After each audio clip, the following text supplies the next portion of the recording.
Hey y'all, hi. It's time for another new makeup releases. I haven't done this in a long time and there's too much for me to go through it all. So I'm going to kind of be focusing on Valentine's Day themed makeup, Valentine's holiday releases, and I'm determined not to forget to, as Angie says, scoochie to the side to make room for the pictures. I never remember, and I'm always like squeezing the pictures into these like tiny little spaces on either side of my head. So I'm actually gonna do it right now, like before we even get into the meat of the video. All right, here we are. If this is your first time to my channel, then welcome. I'm so glad you're here.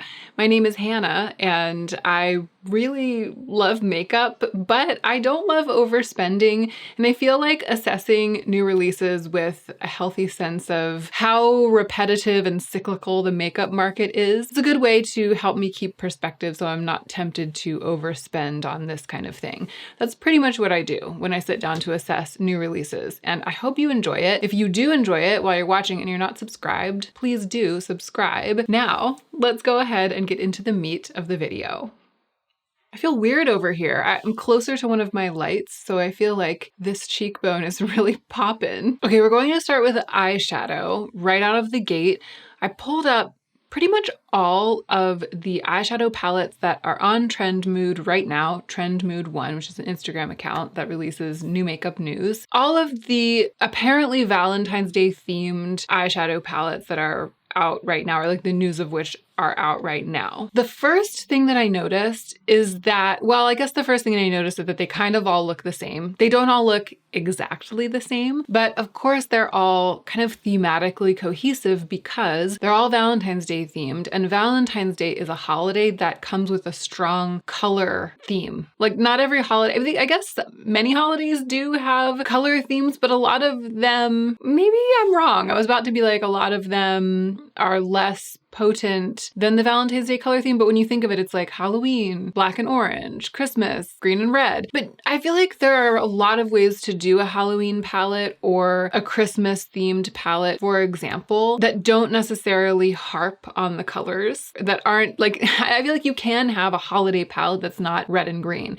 In fact, there have been some really potently holiday themed or even specifically Christmas themed palettes. I know Christmas isn't the only holiday that we celebrate around the holidays, but there have been some palettes that feel Christmassy without necessarily featuring red and green or red and green together. And I think I feel that way about Halloween too. Color-wise, there are many angles. And of course, there are many more holidays than just those two, but they're the ones that are springing to mind. The point of this is that I feel like when it comes to Valentine's Day, it's a little bit harder to come at it from an angle that is free of red and pink. And I'm not criticizing Valentine's Day or its color scheme by saying this, or indeed makeup brands who are coming out with red and pink themed palettes. I'm not trying to say that they're not being creative or something like that. The reason I'm saying this is to make the point that not only do all Valentine's Day palettes, and indeed almost all Valentine's Day makeup releases, basically look the same in that they offer the same thing because they're all really pink and red heavy, but those are also colors that are in almost all makeup. Like pink is the main makeup color, I feel. It's not my favorite makeup color. I prefer brown makeup, but pink is year round. It's not just like a Valentine's Day thing. And even when pink seems to micro trend, I'm always a little hesitant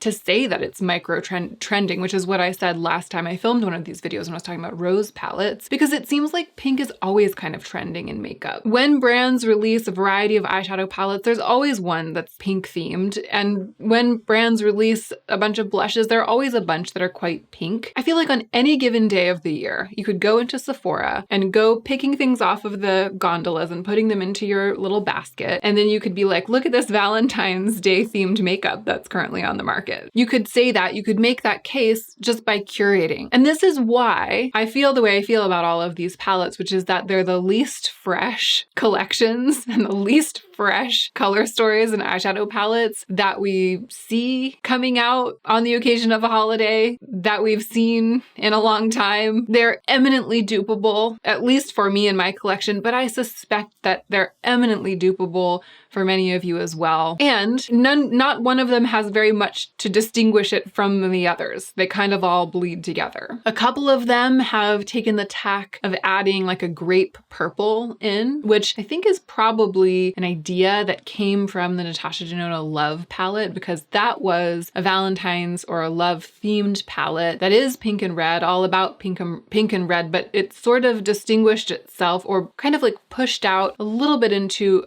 a specific direction just by including a purple, like a rich metallic grape purple. So this palette from Peachy Queen Cosmetics, which is the Be Mine palette with Betty Boop on it, because it's pink and red for Valentine's Day and it has that purple in it, it makes me think immediately of Natasha Denona Love. The Love Notes palette by Beauty Bay has also just been announced. This is very beautiful. It's really attractive. I like the shades of pink and red and purple that are in it, and I like those top two rows of kind of paler, peachier pinks. I saw it and I was like, wow, I love that. I would love to have that color story to put on my eyes, but I don't really want to have this palette because I could actually probably dupe not just the vibes of this palette, but maybe even dupe out the palette with like a mix of singles and eyeshadows that I have in other palettes. It's very pretty, but it doesn't have like that urgency of freshness. And again, it feels really reminiscent of the Natasha Denona Love palette. Even the Pat McGrath Bridgerton collection, which I haven't watched Bridgerton, so I don't know how this is like falling, like how it's sounding or how it's looking. I don't know how someone who knows Bridgerton is receiving this. I think that the aesthetic of Bridgerton, from what I've seen, is really compelling. It's exciting. And I think the aesthetic of this is compelling and exciting in the same way. But when you boil it down, which is what I have no choice but to do, because again, I don't really have the context. I'm just looking at it as a collection of eyeshadows and blushes. I see pinks, reddish pinks, and not a grape purple, but a cool toned presence. So the sort of icy blue and icy purple. It's like a pastel version of the same color story that we've already been discussing. I do really like the Pat McGrath formula. I've gotten a chance to really try it lately, the eyeshadow formula. Of course, it's incredibly impressive. And you know, this isn't technically Valentine's Day themed, but because it's coming out around Valentine's Day and there are a lot of the colors in common, and even the way in which it's departing from the pink color scheme or like the red and pink theme, even the way in which it's departing is not necessarily fresh ground, but ground that other brands are also treading. Because of that, its power sort of diminishes. It's the power of this advertising over me. I'm just seeing it as one of the many palettes that are coming out right now that have a strong pink presence and a weaker cool toned presence. And I'm like, that's pretty in isolation, but it's definitely not something that I can't make myself, or more to the point, the looks that I would create with it aren't looks that I can't already create with what I have. I know that people collect this kind of makeup and are buying this Pat McGrath collection for reasons that go beyond just the looks that you can create. I know that there's a thing where people want to have it just to have it because they love Bridgerton or because they really love the branding or they love the way that it's put together, the way the packaging looks. That just doesn't tend to be my jam because I think about the way that makeup is going to perform for me, like the role that it's going to play. I don't tend to think of collecting a piece of makeup like collecting something that you then just are glad to have for its own sake. I think of makeup as something that you collect because of the function it's going to perform for you. And because that's how I approach it, and because of this color story, it doesn't make me want to buy it any more than the other Valentine's Day collections are making me want to buy them. The actual Natasha Denona Valentine's Day release, this little mini crush eyeshadow palette, very pink and red, like very. There's a little bit of plum in here rather than there being that grape purple that other brands are still echoing from Natasha Denona's Love release, which it maybe was last year. And I just feel like this is so done. I I guess maybe I feel like these colors, either they've trended every year for a month because of Valentine's Day, so the whole color scheme is feeling kind of tired, or they've trended independently of Valentine's Day. And it's been popular for the past several years to come out with cranberry metallics and rich plums and red, sort of almost coral reds together in palettes. I mean, even Natasha Denona, didn't she have a cranberry palette and a coral palette? And didn't they have similar colors to what we see here in them? And weren't they not even Valentine's Day releases? It's just these colors have really like been in our faces for a long time. And so I feel like Valentine's Day this year is kind of a hard sell. One of the other palettes that's up on Trend Mood right now, Valentine's Day palettes, is the Kylie palette. And it's interesting. I've never tried Kylie makeup. All I can think when I look at it is like ColourPop and Too Faced had a baby. I mean, that's what this palette looks like to me because of those metallic outlines on the pans. It looks very Too Faced to me, but a lot of times I look at it and I'm like, this is just ColourPop makeup with Kylie's name on it, which it is technically. I mean, doesn't she use the same labs as ColourPop, Seed Laboratories? I don't know. My guess is that they're a lot of the same formulas actually as ColourPop. Is it hearsay to say that? I feel like it's common knowledge, but it might just be because in my mind, I've known that for so long that I've always just thought of Kylie Cosmetics as ColourPop makeup. Like I just think of it that way. But again, I haven't tried it. And didn't she rebrand? I know nothing. I shouldn't be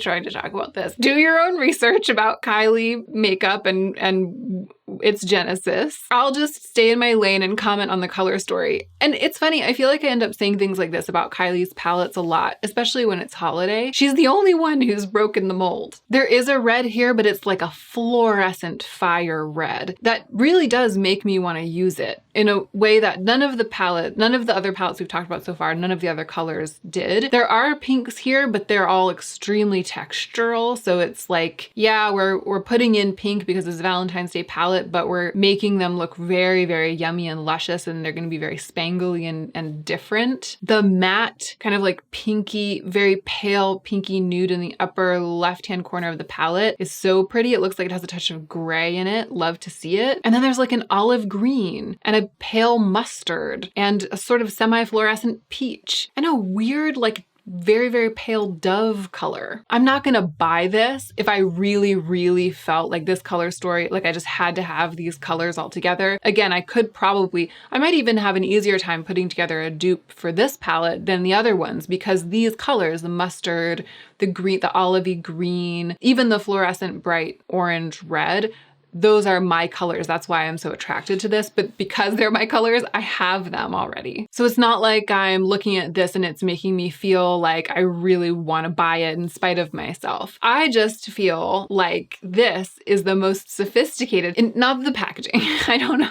This heart-shaped packaging with the big metallic line around the pants. I'm not here for that. Not at all. In fact, that's probably the thing that's mostly keeping me from feeling like maybe I, for the first time in my life, kind of want some Kylie makeup because I don't want this object. But I don't know, if these were like big square pans, like NARS palette style or Natasha Denona palette style, I would be looking at this like, hello nurse, because it has a point of view. I mean, it not only does it have a point of view, but many of the colors are quite far off the beaten path, not just for Valentine's Day, but for makeup in general right now. So whoever designed this, whether it was Kylie or someone who works for her, I commend you. But I'm gonna commend you without buying the palette. Sorry, not sorry. The Morphe Valentine's Day palette. I'm putting the picture right here, okay? This looks to me like it was designed by a computer program, like an AI. They were like, here's what holidays are, here's what Valentine's Day is, here's what makeup is, here's what holiday makeup is. What should we release on Valentine's Day? And the robot was like, bloop, bloop, bloop, bloop, bloop.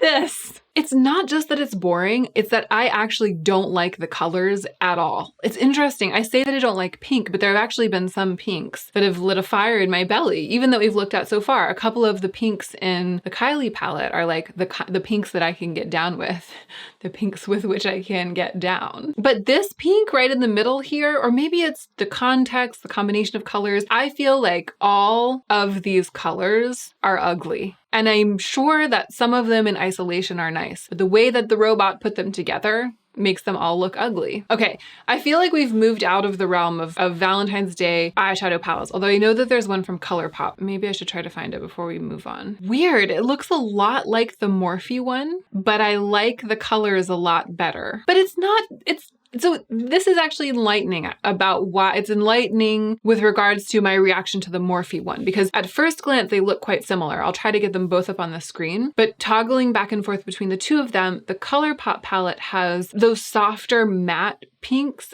are more neutral. It's like they have a little bit of brown in them, a little bit of gray in them. They're a little bit on the doe side, whereas the Morphe palette looks like candy colors. And then in the ColourPop one, there's this sort of deep sparkly red and like a deep sparkly kind of cola. The deep sparkly cola looks similar to one that we see in the Morphe palette, but again, and maybe it's like the way they've been photographed, but the Morphe one looks like it just has a little too much purple in it and it doesn't sing with the rest of the palette, whereas both of those deep sparkly shades in the ColourPop palette look appealing to me. And again, it doesn't make me want this palette because this is like the easiest color story to put together out of a pre-existing makeup collection. The easiest of all time, I feel. But it's a case study. It's an interesting case study. Why do I feel like this one, while being boring, is acceptable aesthetically, whereas the Morphe one is unacceptable aesthetically? Why do I feel that way? All right, we'll come back to ColourPop, but first, I want to talk about the last eyeshadow palette that I have pulled up, which is by Dior. It's the Miss Dior eyeshadow palette. And it's not being advertised as a Valentine's Day release, but I feel like it's probably being strategically released around Valentine's Day because it's giftable. This kind of palette where it has different kinds of makeup and in this case, nail polish all together in one little package, and they've kind of made it look like a purse. I feel like that's the kind of thing that people like to get people for Valentine's Day, even though those people may not want it, because who would want this? That's my hot take. If you want this, and if you do, seriously, no shame. I love to like give my personal strong reactions to things while also frankly admitting that I can't know a mind other than my own, and your desires are totally okay with me, even if they don't align with mine. So if you do want this, me saying who would want this is not like my way of saying you're dumb. It's like a genuine, I think in my mind that I have an idea of the landscape of beauty consumerism because I've been like up in this gig for some years now. And it's hard for me to place this there, except for to think about people buying it because they're trying to find a gift for someone who likes beauty and being like, I bet this is a good gift because it has a nail polish and the lipstick together. Doesn't it? Isn't that what that is? Yeah. 3 eyeshadows, a blush, a lipstick, and a top coat nail polish all together in one palette. And it's hard for me to place this in the landscape of beauty consumerism in the way that I often place things, which is that I can easily imagine someone who loves beauty seeing the thing and being like, wow, that's ticking all my boxes. I really want that. So if that is you, tell me about it. I'm ready for my brain to be expanded. As it is, I feel like the very first comment on Trend Mood says it all about this palette. Polished Kitten has commented, "Why is the nail polish inside the palette?" ?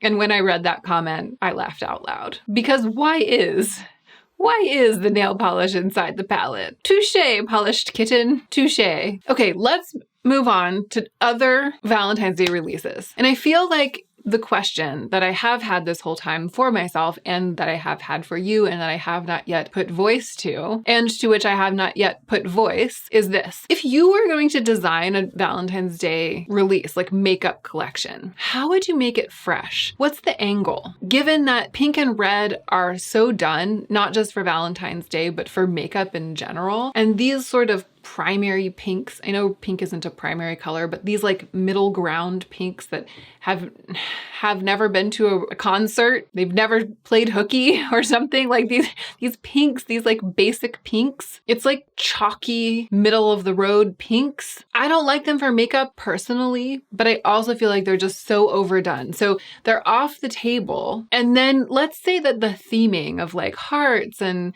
Well, actually, this is the question. Which concepts around Valentine's Day, which concepts that actually do refer in some way to the tradition at some point in time throughout history, because it's like a holiday that's been around for a while, which of the tropes, images, color, stories, cliches, catchphrases, which of those things would you choose around which to build your makeup collection release that would feel fresh or feel exciting? So I'm going to go through some other brands and talk about the angles they've taken. And I feel like some of them have been clever, trying to branch out and move away from what's done and what's boring. And some of them haven't. And that's like my main criteria for assessment here. And I'm curious to know what you think of them. And I'm also curious to know what you would think of yourselves if you were doing this. And I'm thinking about too what I would do. And what Lush has done, they have this eggplant bath bomb. And this is one of the cleverest ways to approach Valentine's Day merchandising that I've seen like in the past 5 years,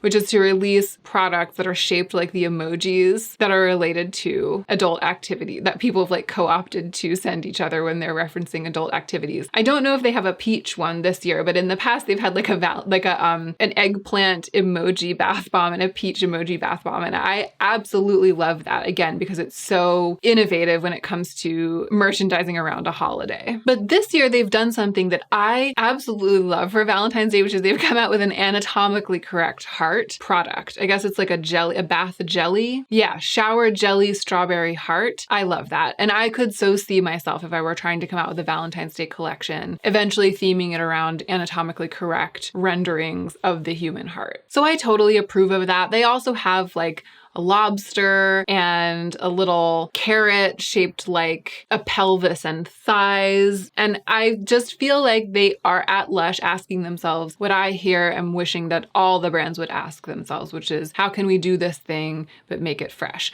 I don't know if these products are good. It's not like the fact that they've done a successful job is going to make me buy them when I otherwise wouldn't. I just feel, again, like they deserve some recognition for this work. Another one that I think is cute, although it's definitely not as fresh, but cute. When I saw this, I wasn't like, oh, so boring that I'm melting into the ground. You know, I was just like, oh, okay, cute take. So this brand, Starface, already is cute and is already taking a different angle on something that other brands also do. They make hydrocolloid patches for pimples. Hydrocolloid, it like draws liquid into it. And I actually have great success with this kind of thing. When I have a blemish that is sort of weepy, or even when it's just starting to come up and it feels like there's liquid in it, I have some hydrocolloid patches, and putting one on that spot overnight always helps to flatten it and speeds the healing process.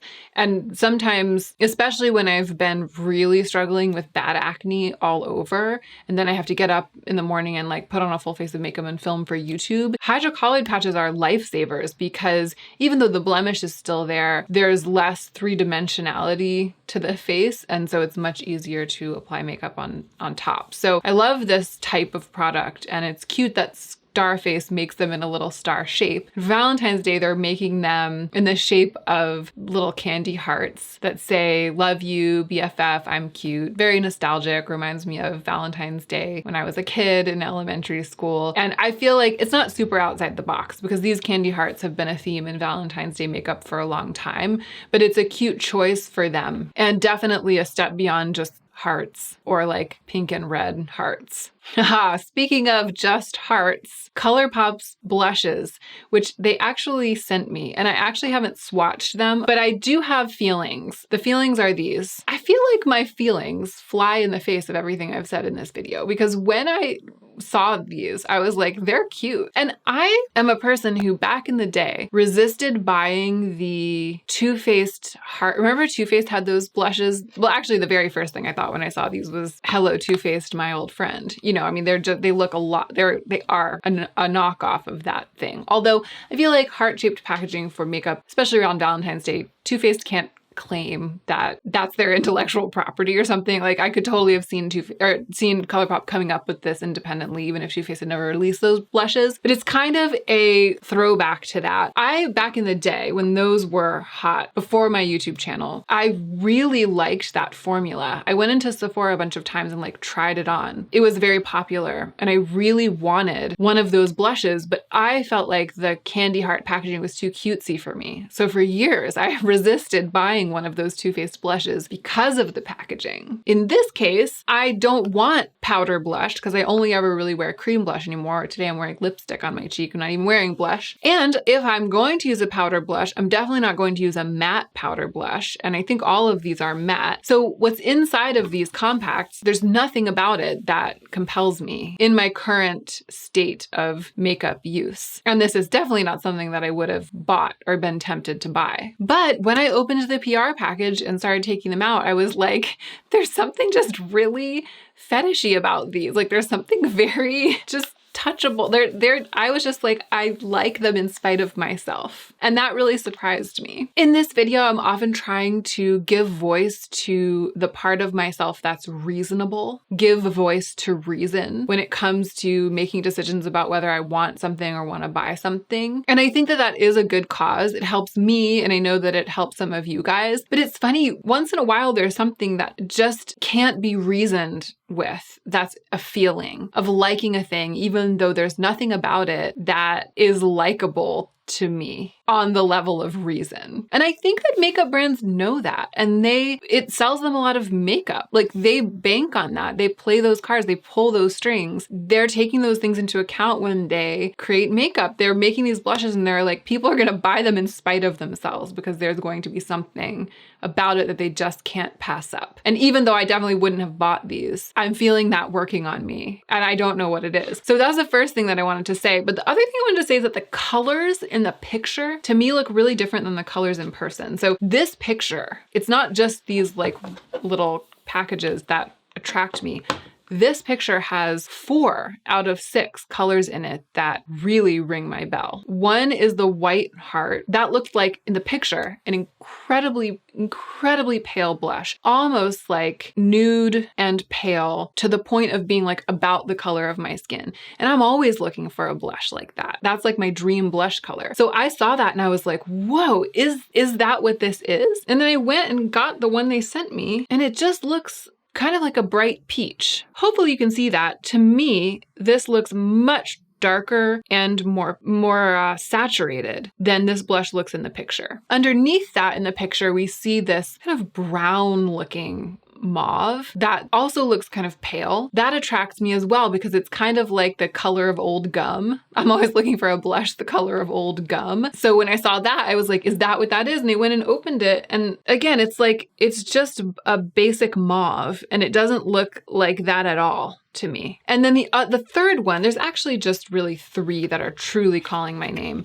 The third one is the one that looks like it's like a fire orange, which I assume is this because these are the only candidates left. This one is obviously the one in the top right-hand corner. And these are the only 3 left. These 2 that are in their boxes are definitely the bottom 2, right? They must be. So this one, I'm like throwing heart-shaped blushes all over the place. It must be that one that looks red in the picture. Are there more than the ones they sent me? No, this is definitely it. It's just that the color quality of these images from ColourPop is very warm compared to what it is in real life. This is that blush. I feel like there are going to be naysayers in the comments who don't believe me, but this is that blush. And to me, this looks like a pink, and in the picture, it looks like a red, an orangey red. That's just to say that apart from my weird feelings about the heart-shaped packaging, the only thing that was piquing my interest about this launch was the colors, which I thought were very original in their way and subtle. But in real life, they're not that way. Moving on. The Kylie, it's like new makeup hot takes featuring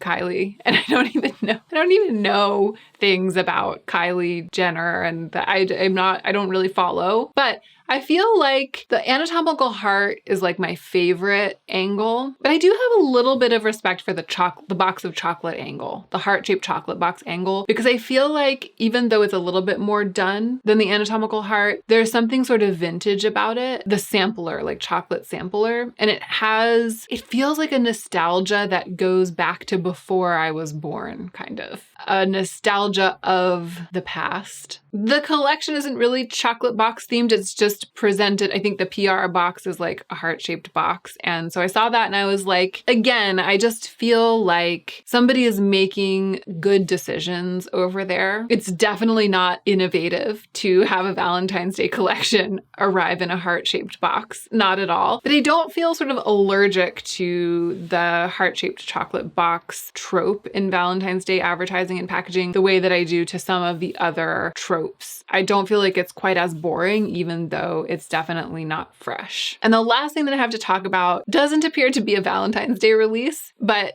so I put it in here for two reasons. One is that I couldn't not talk about it because it's a bologna themed sheet mask. A K-beauty brand has collaborated with Oscar Mayer to produce a sheet mask that looks like a piece of bologna. The bologna hydrogel sheet face mask, not Valentine's Day themed, but Trend Mood is trying to fit it into the mold. And the post says, "Nothing says I love you like a slice of self-care." I just feel like that's a reach. I just feel like bologna sheet mask as a Valentine's Day launch is a reach. And I had to put it in here not only because it is a bologna themed sheet mask, but also because there's a caption on it that's trying to frame it as a Valentine's Day product, which I feel like says it all. I don't need to comment on that. This is the capitalism in which we live, and that's it for me. I'm done here. Those were my hot takes about Valentine's Day releases and Valentine's Day releases. I can't wait to hear what you are going to say about what your Valentine's Day release would look like. In fact, I feel like it might behoove all of us to actually brainstorm. When I wake up in the middle of the night tonight and I can't go back to sleep, this is what I'm going to think about. I'm going to design a Valentine's Day collection in my mind. And then if I have any really good ideas, I'll wake up the next morning and I'll see what I can do to use the makeup that I already own to do the looks that I would do with my anatomical heart themed Valentine's Day collection. And I feel like that's a trick that could work for a lot of you. So let me know. I'll be enjoying reading your comments. I appreciate you for being here. And don't forget to take extra good care of yourself so that you can be the most effective version of yourself as you do your work in the world.